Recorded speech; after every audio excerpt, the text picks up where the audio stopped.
completed 51 boxes. We have 11 for Region 1, 10 for Region 2, 17 for Region 3, and 13 for Region 4. I think our general total now we're at 208. I think maybe yesterday I would have missed one that was not included in that report. I can forward that information to you later on this evening. So, but we're now at 208 for today. As it relates to the tabulation, we would have completed 190 for general elections and 180 for regional elections. So we're getting closer to closing that gap in terms of the tabulation. So maybe by tomorrow we'll be able to catch up with those numbers. Other than that, we've had no major issues. Today we continue to engage stakeholders based on decisions by the Commission that was based on their objections and so on. We've had no major issues today, but we continue to have an engaging process. I know that some of the smaller parties would have requested a meeting with the Commission, and I think that meeting has been scheduled for tomorrow at 11 o'clock. There are some issues that they would want to raise with the Commission, and so that meeting is scheduled for tomorrow. How many parties? I think it may be about 6. I don't have the exact number in my head, but it's one letter that was written, and they were signed by some of those party members. Did you clarify whether or not the observation reports were read later? Yes, they did. They did. You can go back to the stream. I'm not sure what might have caused that interruption, but they're being read. We're making every effort to see how best we can have that sign language person as of tomorrow or possibly by Tuesday. Hopefully by tomorrow. But we're making every effort to engage a person to do that. Is it that some of the observation reports, or is it that for some of the ballot boxes, they don't necessarily have to make an observation to list? It doesn't necessarily have to have, it's an observation if there is nothing really to be recorded. I'm not sure if the instruction is that a report is still recorded to say everything was intact or whatever, and it must be attached to that.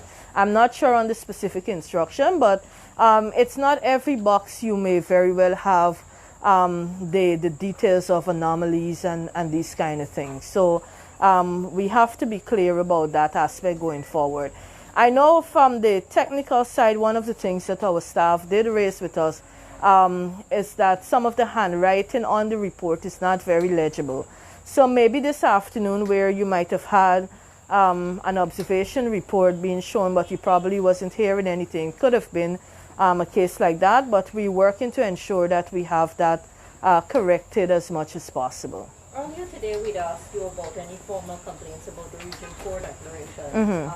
Since then, the PPP agent, Mr. Nandalal, had said a letter was sent to the Commission. Have you been able to get that? I can confirm that, yes. I did make a check with the chair, as well as a subsequent email that was sent by Mr. Nandalal. There was a contempt letter, I think, that was sent on the 13th of March, objecting to that declaration by Mr. Mingo, as well as requesting that the declaration not be considered.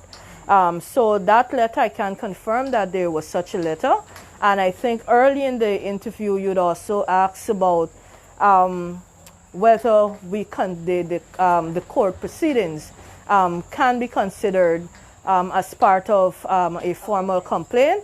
And since it was served on the Commission and there were court proceedings to that thing, I can say, well, maybe they can be considered as formal complaints to the Commission. Can you say if the Commission acknowledged the letter sent by Mr. Nandalal?